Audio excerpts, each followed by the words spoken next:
Welcome into another episode of Missing the Point. It's your boy, Michael Marcangelo, joined by my guy and your guy, Hollywood Rayshon Buchanan. We're doing our NFL weekly picks. This is what, NFL? This is week 15 already? 15 already. Man, this week is flying by. This year is flying by. A couple of programming notes. This will be my last show for, I would say, at least a couple of weeks here, as my wife and I will be welcoming our first child here this weekend.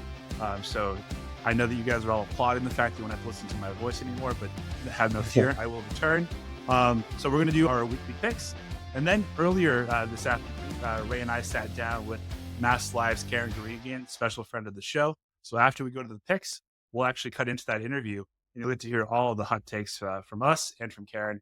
It was a blast. But Ray, week 15 of the NFL season is upon us. We're starting with Thursday Night Football. It's a divisional game. It is the Los Angeles Rams at the San Francisco 49ers.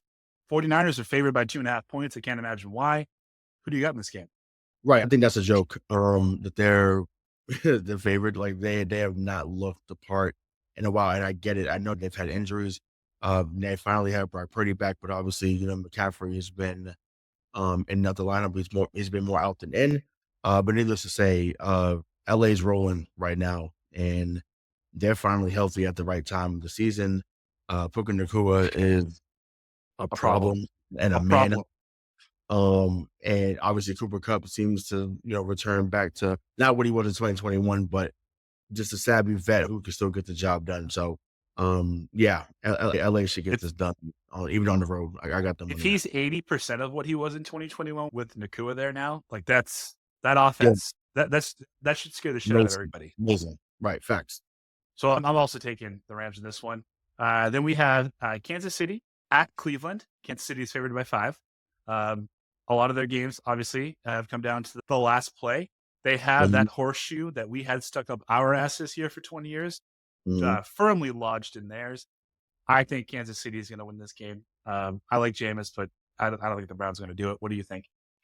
Yeah, I mean, we used to say that Kansas City would win going away. Like, I don't think they're going to win going away, but they'll win. Once again, they're scoring 19, 20 points, and you still can't beat them. That's wild. That's wild. And, we get into a little bit about, on the Karen interview, but it's like when you got these guys that weren't great as head coaches, but are better as coordinators. Steve Spagnuolo is that personified, and he wasn't great in with the Rams, but for the Giants he was a great coordinator, and now he's a great coordinator, there in Kansas City. So yeah, he's putting in work, and that defense has gotten a lot better. And they're holding guys under 20 points. So if you can't score 20 against Kansas City, you have no chance. So yeah, Kansas City should win this one. It won't be a dogfight, but they'll win. Cincy at Tennessee. Should we take even like 10 seconds on this one? It's Cincinnati, right? Yeah, Cincinnati should win. I know this season has been a waste, but they should win. They should win going away. Yep. Commanders at Saints. Derek Carr likely out for the season. Commanders are favored by 7.5 points. Again, this should be an easy win for Washington. Should be. They've been reeling lately, so I mean, it's not like they've been. They were kind of on fire the first 10, 11 weeks, and I think teams kind of figured them out. But this is a good way to have a get right game, and the Saints, to their credit, have completely quit after the firing of Dennis Allen, but they're not better than Washington right now. And I think that Washington found a way to get it done. Ravens at Giants. I'm not a big Lamar supporter, but even I can't pick against the Ravens in this situation. The line is 14.5, so maybe if I'm feeling a little bit lucky. I mean, what's your famous line? I'll pick them. I'll pick the Giants to cover, but Baltimore's going to win. Yes. Yeah. 15 is wild. Yeah, that's crazy. Dallas at Carolina. Carolina's favored by 1.5, as they should be, because they've been playing hard these last couple of weeks, man. Like they took Kansas City to the brink. They took Philly to the brink. That's a team that's fun to watch now that they're trying. And Bryce Young is rewriting all that script. Right. I mean, well, quick aside, man. I mean, I think that with Bryce Young, that obviously Bryce Young and Anthony Richardson are the two young quarterbacks that got benched this year for different reasons. Bryce Young's benching seemed to help him in a major way, right? He's come back. He's been, seemed to be more focused. He was excellent in that fourth quarter yesterday Yep. against Philly. So he has recorded on a Monday. So yeah, he was good when they needed him to be.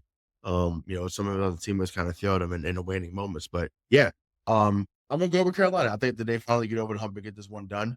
I know Dallas has obviously been better on the road. They haven't been as great at home. But once again, if they're going to keep their postseason hopes alive, as slim as they are, they got to find a way to get this win if they do. But I don't think they do. I see Carolina winning, maybe by a field goal. Yeah, So I'm basically, taking Dallas strictly just because it's not in Dallas. If okay. this is a home game for the Cowboys, I'd be picking the Panthers. Really? Gotcha. We have Aaron Rodgers and the newly eliminated from playoff contention New York Jets visiting the Mac Jones-led Jacksonville Jaguars. The Jets are favored by 3.5.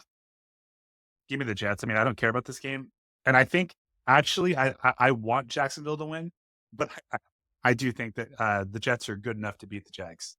Yeah, because I mean, listen, Rodgers finally had his first 300-yard game since 2021. That's been a big joke on this show the last couple of years. Well, I did say 2012 by accident. Yeah. Like that can't be right. I mean, hey, it felt like it was that low, so it is what it is. But I can't believe how far they've fallen though. Like we've made jokes about the Jets obviously being New England Patriot fans, but to have a guy who, listen, regardless of what you think of him off the field, the man is a Hall of Famer. Obviously, he's a champion. He's a former MVP.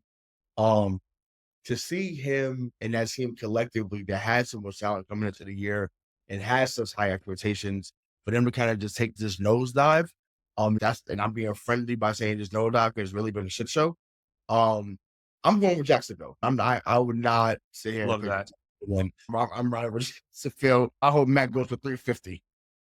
Oh, I want to be right more than I want to be happy, which is one of my biggest problems. So I appreciate that you picked the Jaguars. Yeah, she knows. We have the Dolphins visiting Houston. Speaking of nosedives, Houston's been on one recently. Like it doesn't feel like they are the team that we thought they were. Obviously, injuries have derailed them. Houston is a 2.5-point favorite. Miami is playing better. Give me Houston. I'm gonna go with Miami. Like I've lost faith in that Houston team. And it really started with the game they had against us, right? I think in week 6, week 7. Yes, they won by 20. So I know people out there in the comments, they smoked your team. Drake May outplayed CJ Stroud that day. Once again, not an opinion, that's a fact. Once again, men lie, women lie, numbers don't lie. So Craig, we need it on a t-shirt for the mcpshow.com. We need it on there. But anyways, I don't trust Houston at all right now. Maybe they'll come back next year and be better, but right now I can't do it. So I'm right with Miami. Indy visits Denver. Denver is a sneaky good team. I mean, Bobby was right. I'll give him his credit, obviously, because he's not here to talk more about it. But Denver is a really good team this year. Denver's favored by 3.5 points. I'll take Denver at home.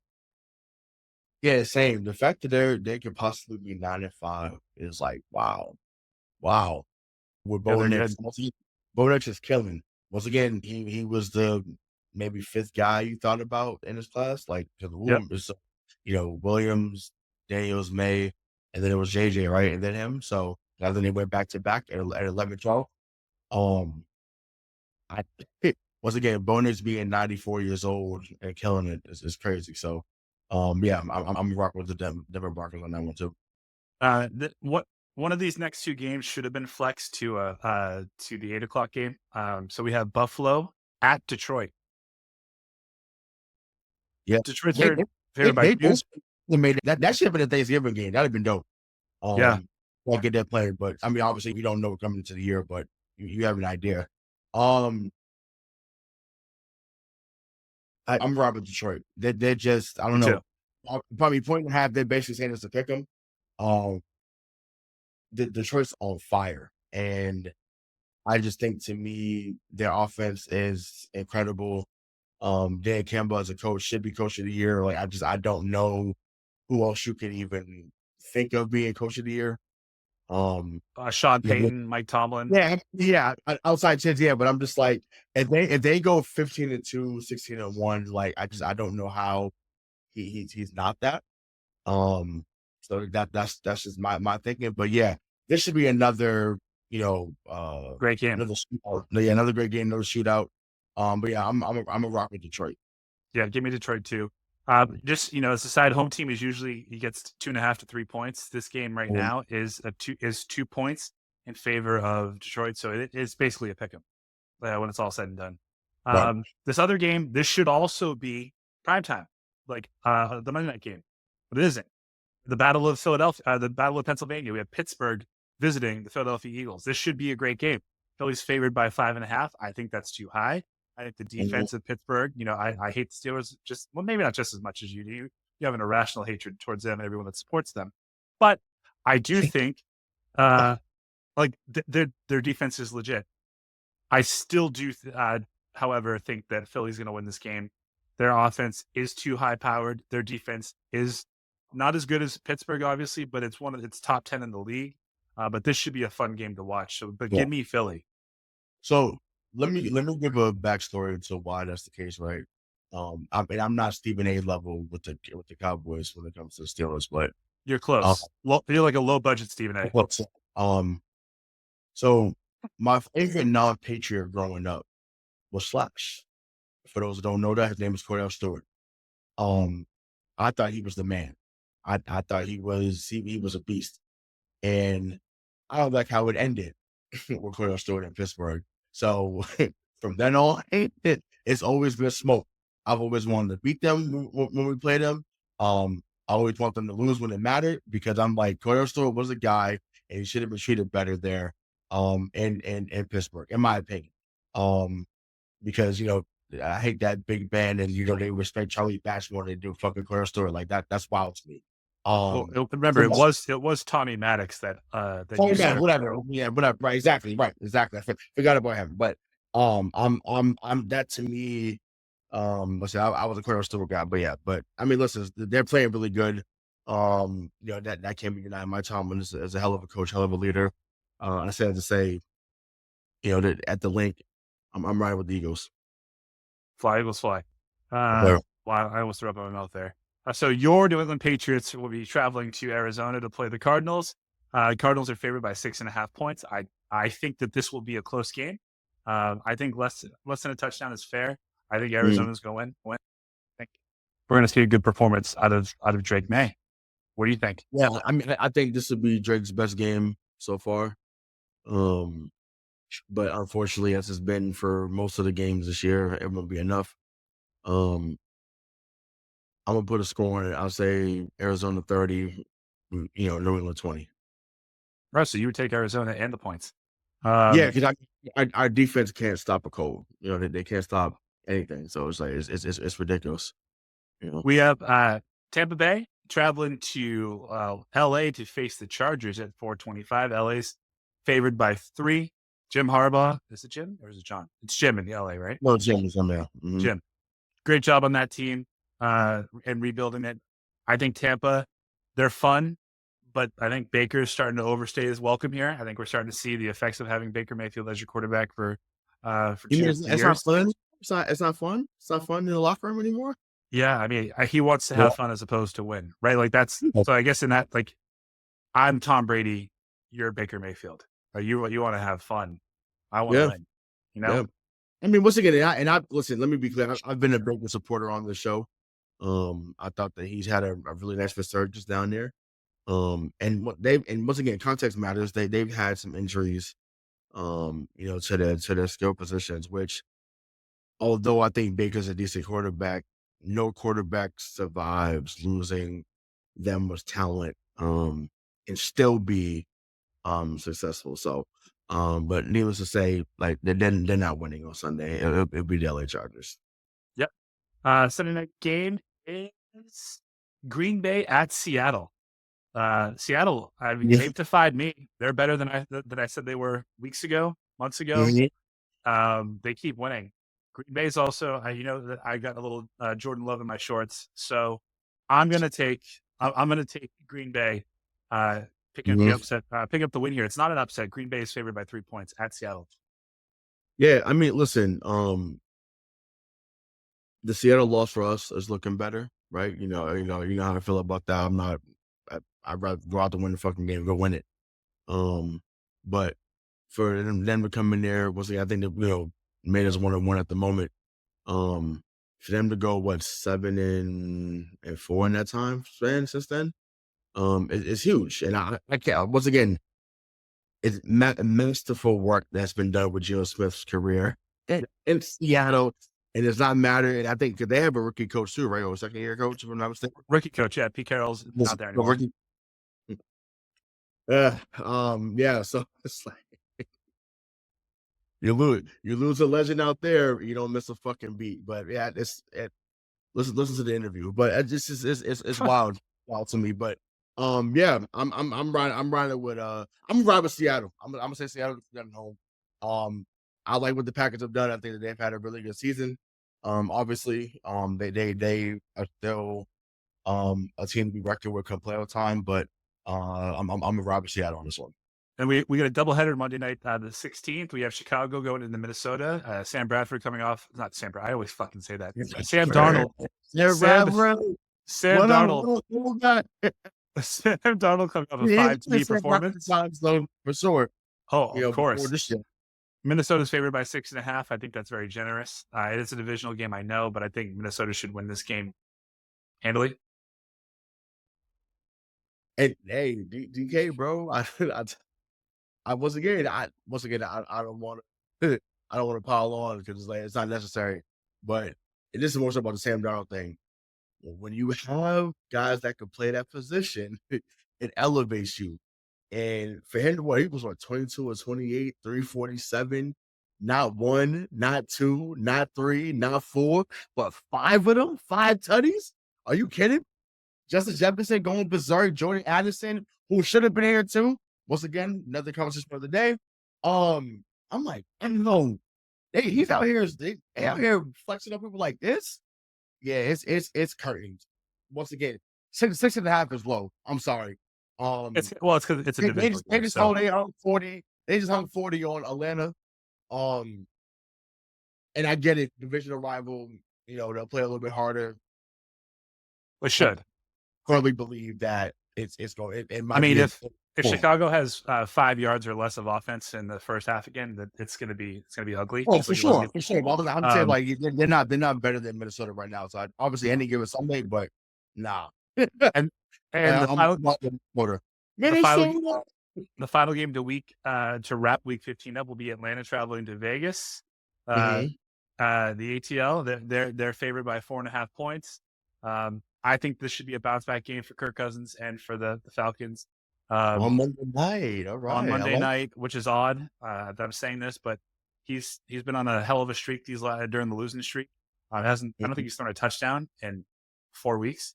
I think the Raider defense is a touchdown you can throw. Europe is a defense you can throw a touchdown against. If you can figure out a way to keep Max Crosby out your grill, you're gonna be fine. So give me the Falcons. Yeah, same here. They go walk into Vegas, take over Vegas, and you know the rest. they gonna shut Bengals down. So, Vegas clearly is in play now to get a top 2 or top 3 pick. They do have the rookie of the year, in my opinion. He won't win it, but Brock Bowers has been incredible. He's been incredible. Gronk has or whatever word, Tony Gonzalez, like whatever word you want to, whatever tight end you want to compare him to, Kellen Winslow, whoever. But dude has been special. But unfortunately, like I said, he's just not enough at this moment. And I think they're going to like their third quarterback right now. I think Aiden O'Connell got hurt too, if I'm not mistaken. So, it's real quiet out there in Vegas, and yeah, just like I said, I wouldn't be surprised if Atlanta did to Vegas what Minnesota did to Atlanta this past weekend. So, which would double them up. So either way, Raiders going home with an L.